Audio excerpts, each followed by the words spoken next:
आप देख रहे हैं SS4 न्यूज। प्रत्येक खबर पहुंचाए आप तक। भारत के कुछ इलाकों को अपना बताकर दिखाते हुए नया नक्शा प्रकाशित करने वाले नेपाल ने इस मसले पर अपने कदम पीछे खींच लिए हैं। देश के नक्शे में फेरबदल करने के लिए नेपाल के संविधान में संशोधन किया जाना था, जिसके लिए बुधवार को संसद में प्रस्ताव रखा जाना था और इस पर चर्चा होनी थी, लेकिन अब इस मसले को अनुसूची से बाहर कर दिया गया है। बताया जाता है कि नेपाल सरकार ने आखिरी वक्त पर संसद की कार्यसूची से आज संविधान संशोधन की कार्यवाही को हटा दिया। नेपाल की ओर से अपने नए राजनीतिक नक्शे में भारतीय क्षेत्र दिखाए जाने पर भारत ने प्रतिक्रिया दी थी। विदेश मंत्रालय ने नेपाल को भारत की संप्रभुता का सम्मान करने की नसीहत दी थी।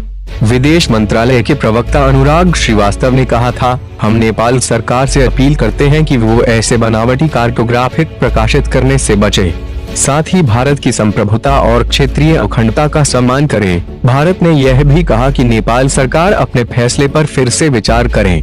विदेश मंत्रालय के प्रवक्ता अनुराग श्रीवास्तव ने कहा कि नेपाल सरकार इस मामले में भारत की स्थिति से भली भांति वाकिफ है। भारत के कुछ इलाकों को अपना बताकर दिखाते हुए नया नक्शा प्रकाशित करने वाले नेपाल ने इस मसले पर अपने कदम पीछे खींच लिए हैं। देश के नक्शे में फेरबदल करने के लिए नेपाल के संविधान में संशोधन किया जाना था, जिसके लिए बुधवार को संसद में प्रस्ताव रखा जाना था और इस पर चर्चा होनी थी, लेकिन अब इस मसले को अनुसूची से बाहर कर दिया गया है। बताया जाता है कि नेपाल सरकार ने आखिरी वक्त पर संसद की कार्यसूची से आज संविधान संशोधन की कार्यवाही को हटा दिया। नेपाल सरकार की ओर से जारी नए राजनीतिक नक्शे में भारत के 3 इलाकों को नेपाल का हिस्सा बताया गया था। इस नए नक्शे में भारत के कालापानी, लिपुलेख और लिम्पियाधुरा को भी शामिल किया गया था। प्रधानमंत्री ओली ने ये बयान संसद में दिया। 2 दिन पहले किडनी रीट्रांसप्लांट करवाने के बाद ओली का संसद में ये पहला भाषण था। नेपाल की संसद के स्पीकर अग्नि सपकोटा ने उनकी तबीयत को देखते हुए उन्हें बैठकर ही भाषण देने को कहा था। ओली ने भारतीय सेना प्रमुख मनोज नरवणे के बयान पर भी प्रतिक्रिया दी। नरवणे ने कहा था कि लिपुलेख को लेकर नेपाल किसी और के इशारे पर विरोध कर रहा है। ओली ने कहा, हम जो कुछ भी करते हैं अपने मन से करते हैं।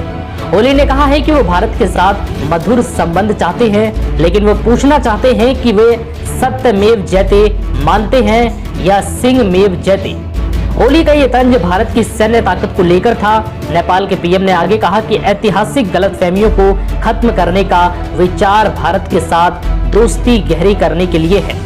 इस मुद्दे पर चीन के साथ भी बातचीत हो रही है और नेपाल ने अपना पक्ष स्पष्ट कर दिया है। फॉर न्यूज प्रत्येक SS4 न्यूज चैनल को लाइक, शेयर और सब्सक्राइब